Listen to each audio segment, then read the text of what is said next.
Commit your way to the Lord, trust in Him, and He will do it. He will bring forth your righteousness like the dawn, your justice like the noonday sun. Psalm 37, 5-6.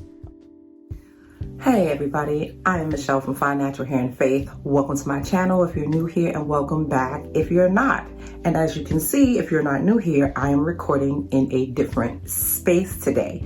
It's just another room in my home, but before I get into the details of this video, which is the scalp massage, I wanted to share the details of this hair that I have going here.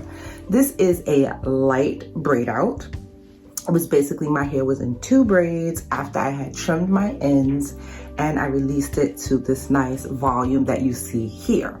But now, without further ado, let's get into 5 ways you might be massaging your scalp all wrong.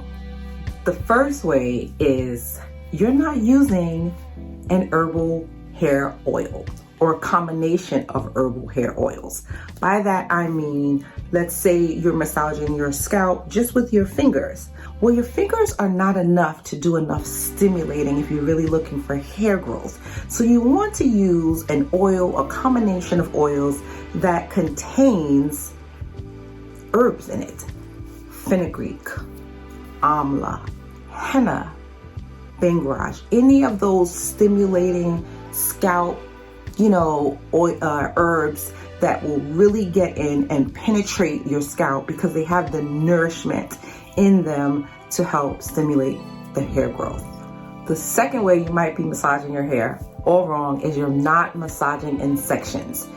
If you're just going at it like, okay, massage my scalp, you're missing sections. So just like you would section your hair off to apply products, do the same thing for when you're massaging your scalp. And you want to work in small sections. So if I started, let's say right here, I'm not going to just jump to here because I've missed everything in between. So what you want to do is you want to section your hair. If you don't want to actually section it by like taking it apart and then getting in there, you could just make sure that you move really slowly into your scalp so that you cover every little section of your scalp and you don't miss one area. The third way you may be massaging your scalp wrong is you're not inverting your head. Now, I'm not talking about the inversion method. I'm saying just lean into your fingers and tilt your head just slightly.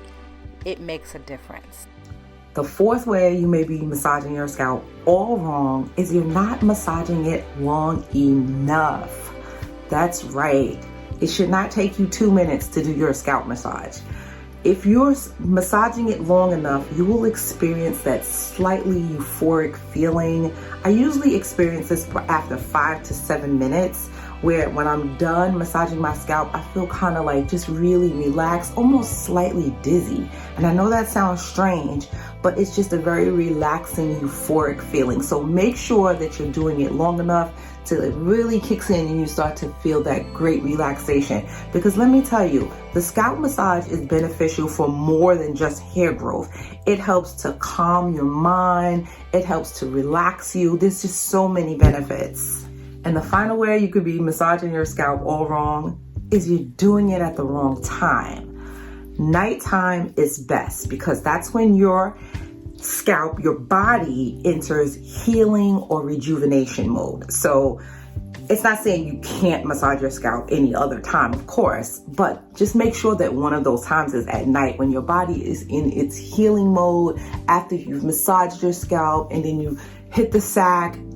Your body can do the rest. Anyway, thanks for watching this video. That is it. Please give this video a big thumbs up if you did, because it really helps my channel. I appreciate you. Thank you so much for watching, and let's converse down below. Do you do any of these things or neglect to do any of these things when you're scalp massaging? Let's talk about it. Thanks, and I'll catch you in the next video. God bless you.